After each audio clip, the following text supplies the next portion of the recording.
Hello, everyone. Welcome to the very first episode of the MEAM Faculty Spotlight Series sponsored by the Penn American Society of Mechanical Engineers. We'll be doing frequent faculty spotlights highlighting the professors that you've taken classes with, done research with, or haven't even gotten the opportunity to talk to yet. My name is Jason Friedman. I'm a junior studying mechanical engineering and applied mechanics. Adam is also a junior studying mechanical engineering and applied mechanics at Penn. And part of the reason that we came to Penn was that we wanted to learn from these amazing research professors and really get to know why they have such a passion for teaching and really be able to learn from them as we each go on to our own journeys in engineering. And honestly, in our 2.5 years here at Penn, they've become more than just professors to many of us, but more so mentors, people who can teach us in more ways than just academically. So with that being said, without further ado, today we are joined by Professor Dustyn Roberts, a senior lecturer at in the MEAM department at Penn, who was willing to take time out of her busy day to talk with us and really share some insights that we wouldn't just get from the academic setting alone. Adam and I have had the pleasure of taking MEAM 210, MEAM 347, and MEAM 348 with her, but we've always been curious to talk to her more in a non-academic setting and really get to learn more interesting things about her and her background.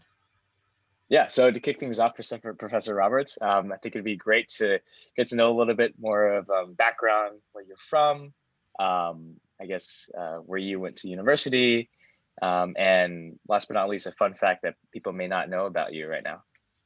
Interesting. Okay. Well, first, thanks for having me. I really appreciate it. I feel very honored to be the first faculty spotlight here. And yeah, I didn't realize that. I guess this is the 2.5 class that you've both taken with me. So I'm sorry, but doing my best here. But so yeah, I was born out in Arizona. Spent most of my childhood actually in New Jersey, mostly on the East Coast, and went to undergrad at Carnegie Mellon out in Pittsburgh, master's degree at University of Delaware. Then I worked for about 6 years or so in industry, mostly at a robotics company, and then went back to get a PhD in mechanical engineering so I could teach engineers, and that happened at NYU. And then my first academic job after that was University of Delaware. Spent a couple years there, then moved to Temple for a couple years, and now have been at Penn for a couple years, and I plan on staying here for far more than a couple years, as long as they'll keep me, basically. It's a quick snapshot there. You said something not many people know about me? Yeah, just a fun fact, something that people may not expect. Maybe a hobby, TV show, a phobia even. Well, I use this as an icebreaker a lot in classes. I forget if I've used it with both of you in these classes, but one of my default answers to that is I was on an engineering TV show pilot in Africa. That was one. No way. I cut my own hair. It's another.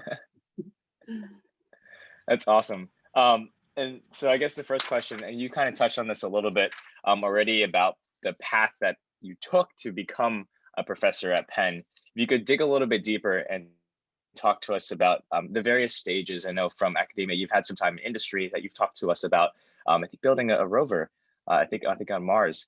Yep. I know that, sometimes our path may look like this from point A to B, but other times it may look like this. Yes. And I'm wondering if you could shed some light on which one of the two was your path, to all the students that are currently thinking that their lives need to be direct from point A to B. And I know I was a victim of that. I'm glad you brought that up, because basically that's all I do in advising. And I've advised anywhere from, a handful of students at a time to 100 students at a time, depending on my job role. And most students think that is linear. The A to B part is linear, and that's what they're planning for. That's what they've been kind of told and groomed into. And in my experience, and I don't have a repeatable template, I'd say, for my career, but in my experience, just from my peers and people that have come before me, it's never linear. It's not linear. You can kind of, I'll borrow a quote from Steve Jobs' commencement speech, that you can connect the dots looking backwards, but I would never have predicted where I am now when I was sitting in your seat as a junior undergrad. I was terrified of public speaking. I was a super shy introvert nerd, like heads down in books, played volleyball, got good grades, and that was kind of my thing. And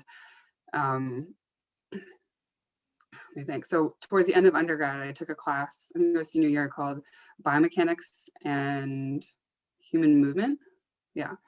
And by this awesome professor, Yoki Matsuoka, who ended up like co-founding Google X and being CTO at Twitter, and she's an amazing human being, and MacArthur Fellow, you know, real underachiever. And she was really inspiring. And at that point, I was wondering kind of how our bodies do all the things that it's so hard to program robots to do. You know, it took me hours to write programs to make these Lego robots in my class, like trace a trajectory or go between 3 different points or something like that. But I can close my eyes and touch my webcam without thinking about it, doing no trig in my head, like, where are my sensors? How does that happen?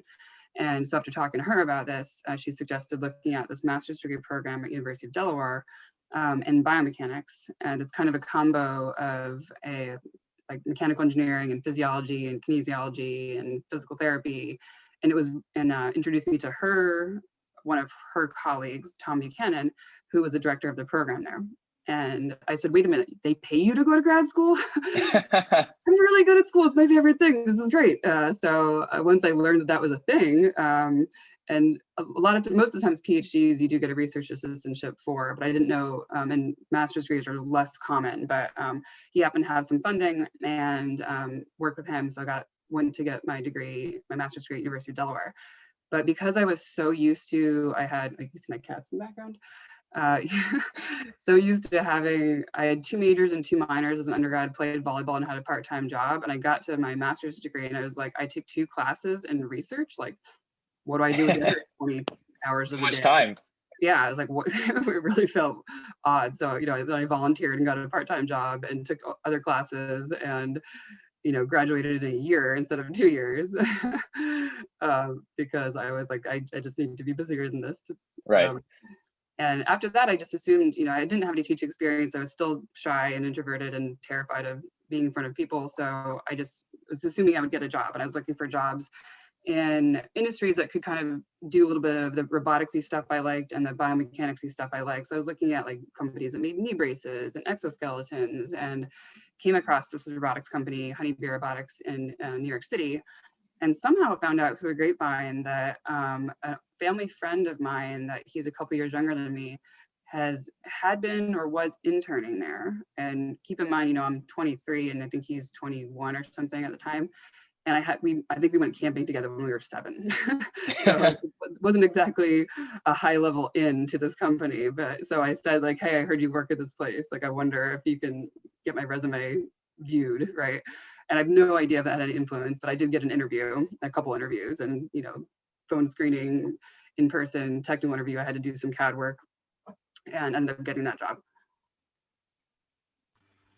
Well, and stop me along the way. I'll just blabber if you want any questions. But then that job to academia was a kind of whole different thing, because after a year or so of working at Honeybee, it's an amazing job with fantastic other humans, really smart engineers. And one of them had gone to this program at NYU called the Interactive Telecommunications Program, or ITP. It was a master's program where they kind of facetiously describe it as art school for engineers and engineering school for artists.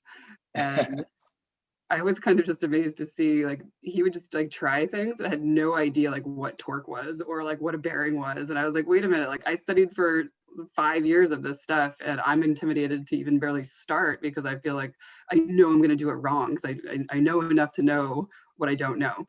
And it was, and then so through talking to them, and him, and it was like a couple other people I met in the same program, and they're like, oh, they're always looking for somebody to teach kind of mechanical engineering 101 in this program. And I was like, I could probably teach mechanical engineering to someone who knows nothing about it. Cool. So I put together like a 1-page course proposal, met with the department head. He thought it was all right. So then I met with the program director, and she's since passed, but her name was Red Burns, and she was a force of nature. And she's 86 years old, and like 5 foot tall, and like puffy red hair. And I interviewed with her for this role. And I'm just talking about like all my grand ideas, right? And at the end, she just sits there and looks at me and she's like, you look like you're 16. If you don't assert your authority when you walk into that classroom, they're going to walk all over you. And I said, okay. And the interview was over, and somehow that meant I got the job, or at least I got a trial. So I started teaching as an adjunct at night at this program while I was still doing my honeybee robotics day job. And that was a lot of hours of work. I was already working, more than 40 hours, and then teaching, which I had no idea how to do. And then after the first semester, at the end of it, my department head, Tom Igo, you ranked like the class and you ranked the instructor separately. And they ranked, the students ranked me highly and the class like so. And he's like, no, this is good. That means that they know you know what you're talking about. You just don't know how to teach it yet. I was like, that is bad. It's a process of learning. Exactly. So ever since then, I got really interested in like how learning works and how to do better at that. And then eventually got to a point where I wanted to make teaching my full-time thing and engineering work my part-time thing. It started, and then there was a round of layoffs at Honeybee, and I ended up writing a book on the class that I took at, I taught at NYU, and was Googling around for more contract work one day, like robotics, biomechanics, New York City, and had kind of started my own consultancy at that point, and found the research assistantship job for a PhD at NYU. And I was like, hey, maybe it's time. That sounds good. So like I said, in hindsight, or as a template for a career, I do not recommend applying to exactly one school for master's or PhD programs. Right. If that's what you want to do. But that's just how it happened for me. So I got that job as a research assistantship and finished my PhD so I could teach engineers. Wow. Well, thank you for sharing all that. I just want to comment, when you said at one point, stop me if I'm blabbering, we want to continue your blabbering because that's what we signed up for. We genuinely love hearing this, and that's exactly what we're looking for. So thank you for sharing all that.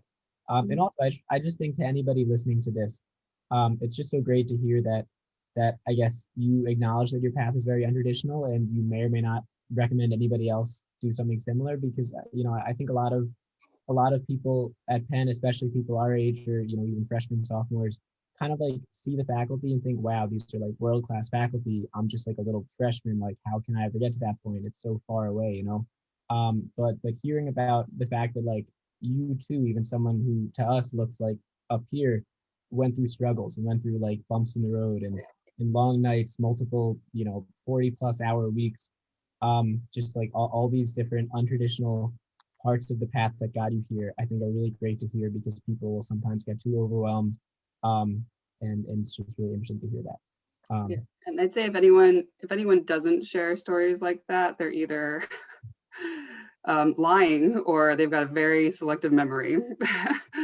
that they've just blocked out that stuff. Everyone has gone through failures and struggles and changes, and not gotten the jobs or the contracts or the grants or whatever it is. Everyone has that. Yeah, and I think another thing is that a lot of students and faculty alike here have really broad ranges of interests, and like you had said, you're not only did the way you accomplish your goals change throughout time, but the goals themselves changed, and I think that's great for a lot of people to hear about, because like I haven't made up my mind what I want to do, and maybe when I do, it'll change in 5 years, so it's great to see somebody who has really hit all the different key points, over a span of years. So thanks again for sharing those experiences. But I guess there are some other things we were curious to talk about as well. So at Penn specifically, so I guess just the end of the previous narrative you have been telling us, the end/present, that is.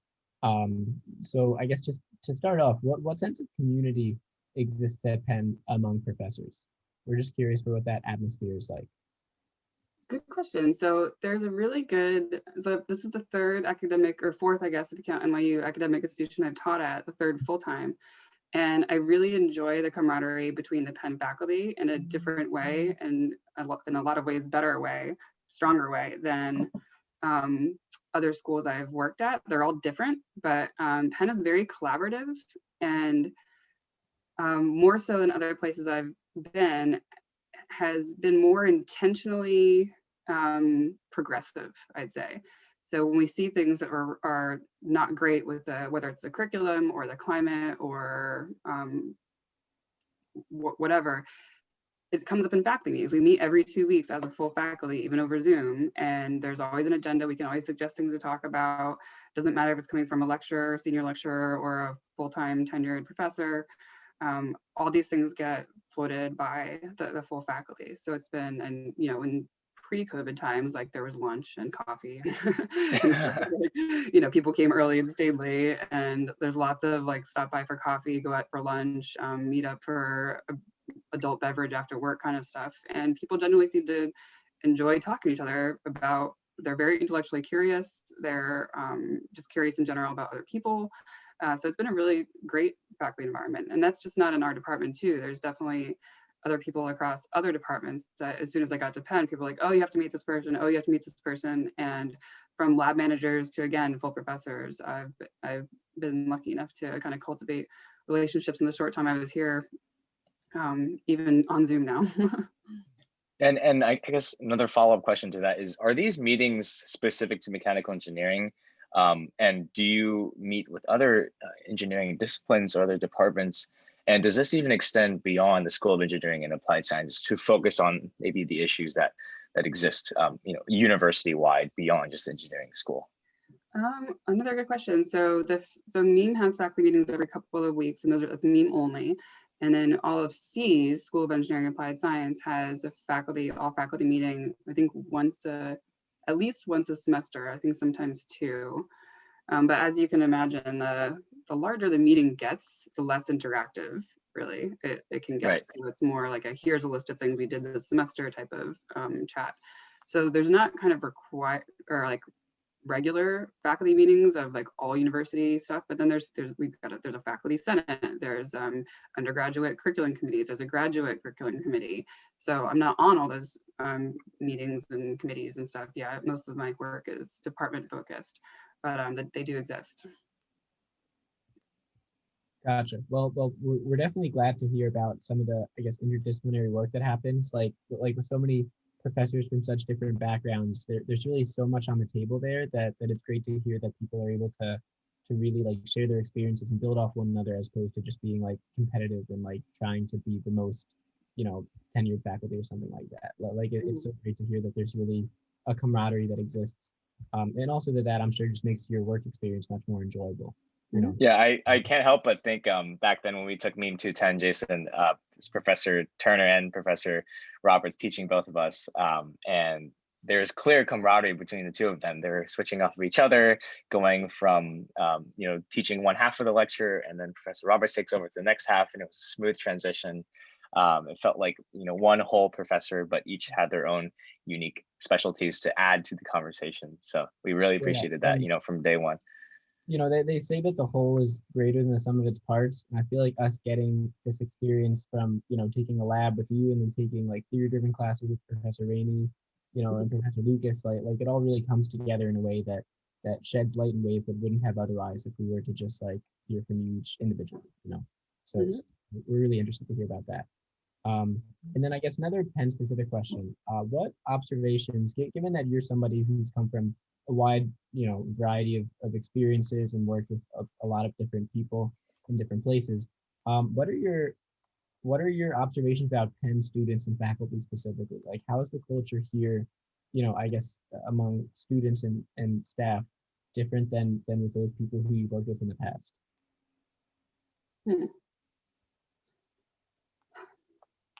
Another good question. So I'd say among the like staff and faculty, I mean, Penn is an elite Ivy League institution. It's one of the best schools in the world. I mean, hands down. And that I think tends to attract a certain crop of people, faculty or students. So a lot of the faculty are top in their field or are on the path to be top in their field. That's what they're gunning for.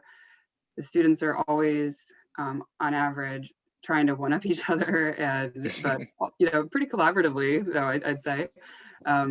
I definitely know cultures at other schools where students try to kind of throw each other under the bus and steal homework from each other so it doesn't get turned in and stuff like that, I've heard, and that doesn't sound like what the Penn culture is like as an undergrad.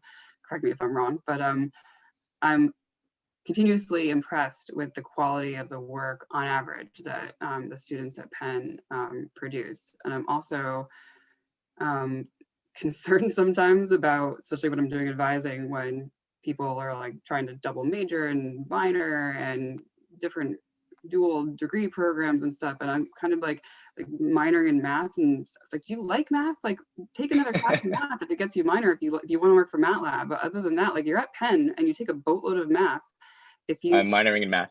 and then this is the same at almost every school I've taught at, is that I don't think that's going to be the thing that gets you the job or pushes you over the edge, but I could be wrong. So, take my advice with a grain of salt here. But, in hindsight, when I was an undergrad, I did the double major and 2 minors and that stuff. And it got me $500 more a year at my first job. It wasn't the thing that I thought it was going to do necessarily. And I wish I'd spent more time like building solar powered houses or robot in the robotics club, or having like just more stories to tell and like practice doing the engineering part instead of just heads down in a book. So, I'd say like thinking of Penn as kind of practice for life and not just another thing you have to do to win or beat like you did maybe feel like in high school and stuff. Yeah, and I definitely feel like right now it's been super collaborative. I think I'm glad you mentioned that. Me and Jason are in a lab class right now, and even during the virtual climate, we're able to recreate some of the staple labs that focus on heat mass transfer or stress and strain of a water tower, except they're scaled down and they use spaghetti noodles and gumdrops instead of wood and gallons of water. But we've still been able to get the same teaching experience. And more importantly, we've been able to get the same collaborative experience, working from one screen to another, but still being able to work together on building the Simulink models, MATLAB models, and building things by ourselves, but still collaboratively with the other students in the lab. So I think you're exactly right. There's a misconception that, universities like Penn, especially engineering institutions, have this competitive mindset. But I think I've never done a problem set alone. I've never done a lab alone, even during the virtual environment. And I've just been grateful to have, such good peers that have been able to help me out, in the toughest times. So good. Yeah. So I guess the next question we're also wondering is kind of digging a little bit deeper, moving from your experience at Penn to specifically teaching. And you've touched a little bit about how you've had some teaching experience at NYU, but I guess specifically now as you reflect on your journey to becoming a teacher and even a mentor too, what do you think is the core motivation and what makes you passionate about teaching students? I think once I first started teaching at NYU, and I remember it was trying to teach kind of engineering 101 to mostly students that had never taken even like physics or any kind of engineering background. And I started drawing something resembling a free body diagram on the board and talking about forces. And they're like, "What are you pointing at?" I was like, "No, those are vectors." And they're like, "What's a vector?" I was like, "Oh, okay." I've got to start a lot farther back than I thought I did. I was like, "A vector is this." It's like, this is a free body diagram. I need to show you how forces are pushing on stuff so we can decide what material and how thick it has to be and what motor to choose and like how much torque you're going to need. And like all those words were just magic to them. And I was like, wow, I feel like the fun part of engineering got kind of beaten out of me the last, on my undergrad experience. And I just didn't see it. Like, I didn't see how what we know is magic to the rest of the world. And there's actually a quote I used in some of my like teaching documents for job applications from Sky Arthur Clarke that says, any sufficiently advanced technology is indistinguishable from magic. And I jokingly say that my goal is to make the world less magic for my students, not in like a, kill the unicorn kind of way, but in a, like, I don't want you to look at a building or a computer or anything and think, I have no idea how that works. It's magic. I want you to start to be able to ask actual questions and articulate things and learn vocabulary. And just the idea that I had this knowledge that I could pass on to someone else that made these like light bulbs go off was like, whoa, right. Like I want to do that again. And then it's like the transfer of skills. Yeah. And then they'll ask a question that I don't know. And I'll be like, whoa, like that's a good question. I don't know the answer to that, but I have probably more resources available to me than you do, or different Googling skills or, connections that will help us figure that out. So it's not just me like trying to brain dump this stuff on other people. It helps me learn and grow and, figure out more interesting things too. So I just really got kind of hooked on that feeling of like being able to help someone else and then like also learn in the process. Yeah, and I think we can definitely we can say the same as students. We love helping each other out. especially on those collaborative assignments, like the lab projects and the problem sets. And to me, it's like I enjoy learning more from, guiding someone through a problem, because, I always bump into new concepts or new ways to think about something that I never really thought about before. And that's the beauty of teaching. So thanks a lot for that. And there's a saying I've heard, I forget who says it, that's like you really learn something the third time you hear it or the first time you teach it. That's right. So just working in lab groups, like you might have done a problem, but then if you try to explain it to someone else, you're like, how did I do that? Yeah. And then you get the reps in. More. Yeah. Yeah, thank you also for sharing that, because the example about like students not, knowing what vectors are really helps gain a perspective for where we're at. Like I think us students and faculty too, I'm sure, will sometimes get really caught up in one assignment or one course or even like one thesis project that they really lose track of the bigger picture, like the foundations upon like what they're currently doing are built, the things that we learned a while ago that are prerequisites for what we're doing now. And it really just builds a perspective and kind of makes you appreciate all that you've learned and help other people get to that same point, like really learning from the point that people are at, how that can affect the point that you're at or where you're trying to go, what you're trying to learn, what you're trying to build. It's just really interesting to hear your perspective in that sense. And I guess the very last thing, it looks like we're coming up on a minute here, and please, obviously, you're welcome to head out if you have obligations. But the very last thing is really just advice for students. So you kind of touched on this earlier when saying that students shouldn't really like focus as much on like stacking up all the majors and minors, and more so have like a story that they're accumulating over time. But I guess if you want to just build on that and more formally, like if you had a mentor that could have, I guess, gave you one piece of advice when you were at the stage that we're currently at, what do you think would be good advice to receive, kind of like on your journey up throughout this professional adulthood? Also good questions. So I'd say don't look for a mentor to give you one piece of advice. Cultivate an experience and support system. A support system, I guess, is the support network is the best way to put it, is that different people are going to be good for you in different ways. And if you think that one person is your sage, you're wrong, because they don't know you. They don't know, like their trajectory is not yours. The more people you talk to, the more you can start to develop your own filter of what's relevant for you and your path. And I'll borrow a little spiel I heard from someone at a conference where she was talking about how a lot of people have like kind of one goal in mind, like I want to be, whether it's CEO of Tesla or whatever it is, right? From some of my students, that has been like Imagineer, I want to be an Imagineer, and think of that in like the upper right quadrant of a graph.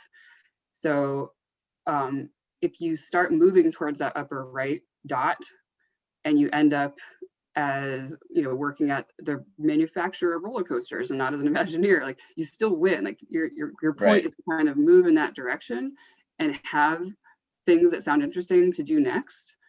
But if you didn't hit that original goal, it's okay, because like Jason was saying, it's like your goals change. Like as you learn more, your goals can move, and that's okay. So I guess finding some sort of upper right to shoot for, and then making the most interesting steps to you along the way, understanding that that path might not even exist yet. So, and then as you take those steps, kind of not just trying to focus on things that look good on a resume, because newsflash, when you graduate Penn, you're going to have some GPA, and everyone else that took calculus 2, everyone else took senior design, right? But what stories do you have to tell that makes you an interesting person to work with, that you have more than just what the numbers can show? Right. So I guess make good stories, if I had to summarize that. Yeah, that's definitely interesting to hear about, like the upper right quadrant way to think about it, because I think a lot of students set expectations or goals, and then if they come short, then they lose. It's like a binary thing, and it really shouldn't be that way. Like there's so many, like there's such a gray area, but between just doing everything you want to do and falling short. And students should be satisfied with reaping the rewards of their hard work in whatever way that comes, even if it's a little bit different than they would have thought or would have hoped. So that's really great to hear. Yeah, and if I can share one more comment on that, is cultivating that intrinsic motivation. So I actually learned there's a lot of theory behind this. I won't go into unless you want to do another session. Take a while. But like I was always very extrinsically motivated as an undergrad, and I see that a lot in Penn students to get the grade, to get to the president of whatever club, to because all that stuff is really easy to put on a resume and it looks good. But when you leave, no one's going to be grading you. I mean, you're going to have like annual evaluations of whatever job you're at, but most of the work you do has to come from your own sense of integrity and your own intrinsic motivation. And I remember feeling very weird getting to my first job, like finishing a day of work or a new design and being like, is anyone gonna like pat me on the back for this? Like, is it good? Does anyone grade it? Yeah, can you is this an A or like B plus? Like, yeah, what are you here? And it took me a while to kind of cultivate that sense of intrinsic motivation, I think. And we don't celebrate that or even really ever mention that enough. But that's what's gonna carry you after you leave here. I also really appreciate what you're saying about storytelling. You can find that through even from a design that tells a story to a company that tells a story, to your grades that tell a story or your resume that tells a story. Everything kind of works together. It's a holistic, view of yourself, and the goal is to tell a story, not to just be a line of stats from yourself. And I think a lot of Penn students, well, not a lot of Penn students, but some just don't see that yet. And I think it's important to the listeners here to realize that you need to find your story at your Penn, beyond just your GPA, your grades, the clubs that you're in. And the first place to start is by talking to professors like Professor Roberts and understanding their stories. You don't want to model yourself specifically after their specific path because, as we now know, their path is like this. And we may not be able to replicate that, but we can replicate is the motivation, the passion for learning, and maybe if you want to be a professor someday, the passion for teaching. And that starts with building your own story. And on that note, if anyone else has anything want to add, I think it's been a great first session. So everyone, stay tuned for more weekly podcasts / Zoom recordings with renowned faculty around the mechanical engineering department. And again, my name is Adam Liang. I'm junior studying mechanical engineering. Had the honor to be able to take 3 classes now with Professor Roberts and hopefully some more to come. Thanks for having me. All right, let's see.